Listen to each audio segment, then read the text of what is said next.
వేదికను అలంకరించిన పెద్దలు డాక్టర్ సూదనగుంట రాఘవేంద్ర ప్రసాద్ గారికి, వారి ధర్మపత్ని శ్రీమతి కళ్యాణి గారికి, మీ అందరి ప్రియతమ ఎమ్మెల్యే శ్రావణ్ కుమార్ గారికి, మా మిత్రులు ఆహ్వానితులుగా వచ్చినటువంటి గొడ్డిపాటి రామకృష్ణ ప్రసాద్ గారికి, జనసేన ఇన్ఛార్జ్ విజయశేఖర్ గారికి, బీజేపీ ఇన్ఛార్జ్ బ్రహ్మయ్య గారికి, నాయకులు ధనేకుల వెంకట సుబ్బారావు గారికి, నూతలపాటి రామారావు గారికి, అదేవిధంగా ఈ కార్యక్రమాన్ని ఆ రోజు శంకుస్థాపన రోజు, అదేవిధంగా ఈరోజు తన భుజాలపై వేసుకొని నడిపించినటువంటి పుట్టి రామచంద్రరావు గారికి,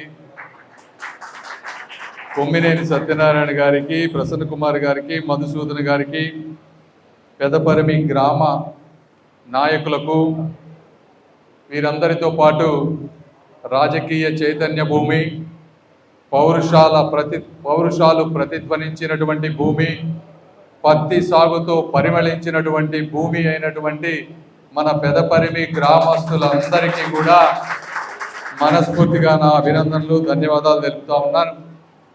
ముఖ్యంగా ఈ కార్యక్రమానికి కర్త కర్మ క్రియ అయినటువంటి పెద్దలు డాక్టర్లు ఇద్దరు మనం ఆ రోజు కూడా మాట్లాడాం. ఈ ప్రాంతానికి, ఈ జిల్లాకి, ఈ గ్రామానికి ఏ మాత్రము సంబంధం లేకపోయినా కూడా తన జీవితాంతం పొద్దున నుంచి అమెరికాలో డాక్టర్ అంటే పొద్దున 8 బయటికి వెళ్తారు, సాయంత్రం 6-7 ఇంటికి వస్తారు. ప్రతి రూపాయిని తన కష్టంతో సంపాదించి 43% ట్యాక్స్ కట్టి ఈ విధంగా సంబంధం లేని పేద వ్యక్తుల కోసం ఈరోజు 4 కోట్ల రూపాయలు తీసుకొచ్చి మన ప్రాంతానికి ఇచ్చినటువంటి పుణ్య దంపతులు ఇద్దరికీ కూడా మీరందరూ కరతాళ దండలతో ఒక 30 సెకండ్లు ఆగకుండా చప్పట్లు కొట్టాల్సిన అవసరం.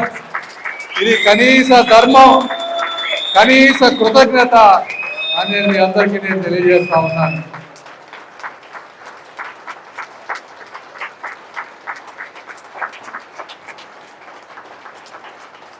అదేవిధంగా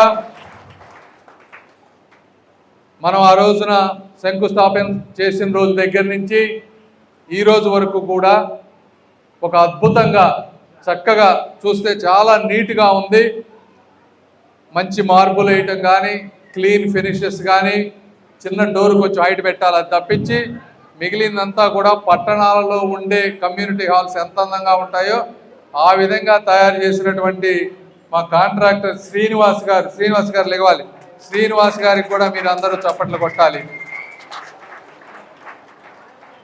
తర్వాత ఈ కార్యక్రమానికి అంటే మీ ప్రాంతానికి రావడంలో ముఖ్య పాత్ర పోషించినటువంటి మీ ప్రియతమ ఎమ్మెల్యే, మన ప్రియతమ ఎమ్మెల్యే తెనాలి శ్రావణ్ కుమార్ గారికి కూడా మీరు ధన్యవాదాలు తెలపాలి.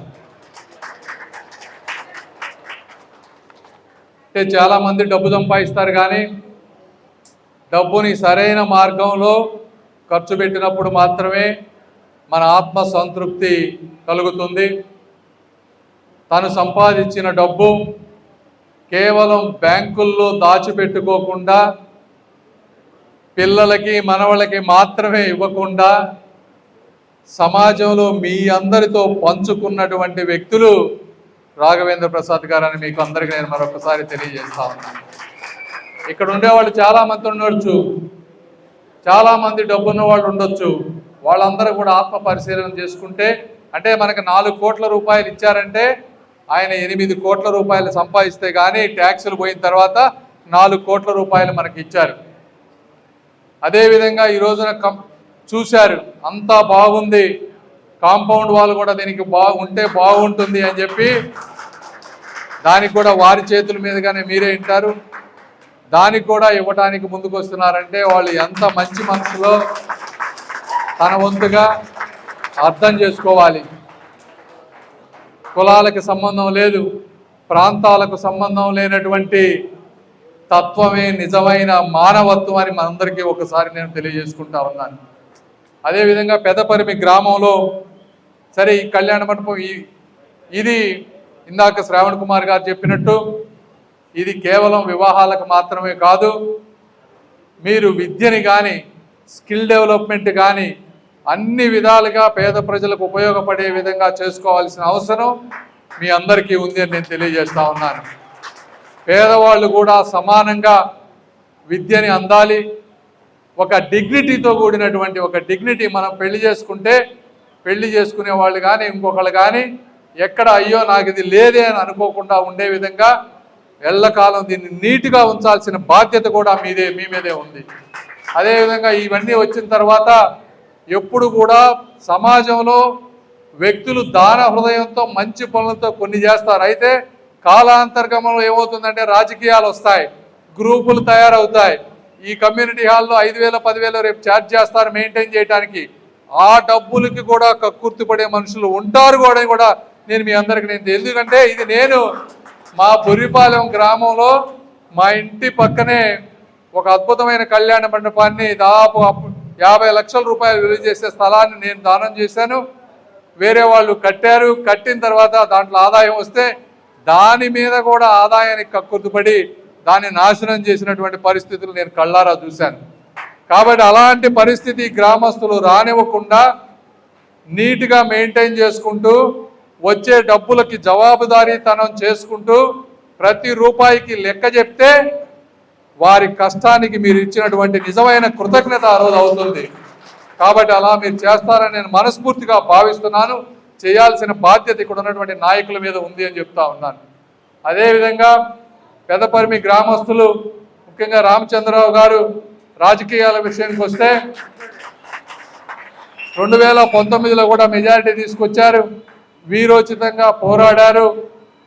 ఈ ప్రాంతంలో అమరావతిలో జరుగుతున్నటువంటి అన్యాయానికి వారికి నేను మంచి నాయకులు, వారికి నేను మనస్ఫూర్తిగా ధన్యవాదాలు తెలుపుతా ఉన్నానని తెలుపుతున్నాను. అదేవిధంగా మీరు ఈ రోజున అమరావతి మీరు చూస్తూ ఉన్నారు. మాకంటే మీకే ఎక్కువ తెలుస్తుంది. నేను 5 రోజులు ఢిల్లీలో ఉంటా, మీరు రోజు ఇక్కడే ఉంటారు. వెళ్తూ ఉంటే మీకే తెలుస్తూ ఉంటుంది. అద్భుతంగా తయారవుతూ ఉన్నాయి రోడ్లు కానీ బిల్డింగులు కానీ.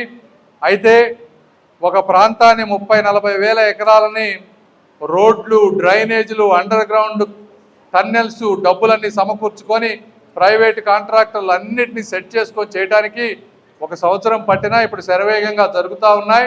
ఓపికతో ఉండండి, మంచి రాజధాని వస్తుంది. ఇందాక కృష్ణప్రసాద్ గారు చెప్పినట్టు రాజధాని అంటే మన దగ్గర డబ్బులు ఉంటే అవ్వదు, అది దైవ సంకల్పం ఉండాలి. ఆ అదృష్టం కూడా అంతే. చరిత్రలో ఒక ప్రాంతానికి రాజధాని ఒక్కసారే వస్తుంది. అలాంటిది మీ అందరి మధ్యలో వచ్చింది. మీరందరూ కూడా అదృష్టవంతులని కూడా నేను మరొకసారి తెలియజేస్తా ఉన్నాను. ఈ ప్రాంతానికి రాజధాని తీసుకొచ్చిన గౌరవ ముఖ్యమంత్రి గారిని, ఈ కూటమి ప్రభుత్వాన్ని కాపాడుకోవాల్సిన బాధ్యత కూడా మీ మీదే ఉంది. ఎందుకంటే మళ్ళీ 2 సంవత్సరాల తర్వాత ఎలక్షన్లు వస్తే మళ్ళీ అబద్ధాలు చెప్పడానికి వస్తారు ఆ రోజున. ఎందుకంటే 2019 ముందు కూడా ఇదే విధంగా అబద్ధాలు చెప్పారు. క్యాపిటల్ ఇక్కడే ఉంటుంది, అన్నీ ఉంటాయని చెప్పి ఇంకా ఎక్కువ గజాల స్థలాలు ఇస్తామని చెప్పి 1250 కాదు 1400 కాదు ఇంకొక 50 గజాలు ఎక్కువ ఇస్తారంటే కొంతమంది రైతులు ఆశపడి ఆ రోజున జగన్మోహన్ రెడ్డి గారికి ఓట్లేశారు. మళ్ళీ అలాంటి తప్పు మీరు చరిత్రలో చెయ్యకూడదు. చేస్తే ఇంతకంటే ఇక ఎవరు మనల్ని రక్షించలేరని మీ అందరికీ తెలియజేసుకుంటూ కూటమి ప్రభుత్వానికి అండగా ఉంటారని మనస్ఫూర్తిగా కోరుకుంటూ మరొకసారి వారి కార్యక్రమానికి వచ్చిన పెద్దలందరికీ కూడా మనస్ఫూర్తిగా ధన్యవాదాలు తెలుపుకుంటా ఉన్నాను. మీరందరూ ఓపిక ఒక 10 నిమిషాలు ఉండాలి. వారు 5 నిమిషాలు మాట్లాడతారు, వారికి సన్మానం చేయాలి. వారు చెప్పేది కూడా మీరందరూ ఓపికతో వినాలి. ఇది మనం వారికి ఇచ్చేటువంటి ఒక రెస్పెక్ట్ అని కూడా మీ అందరికీ నేను తెలియజేసుకుంటా ఉన్నాను. Thank you.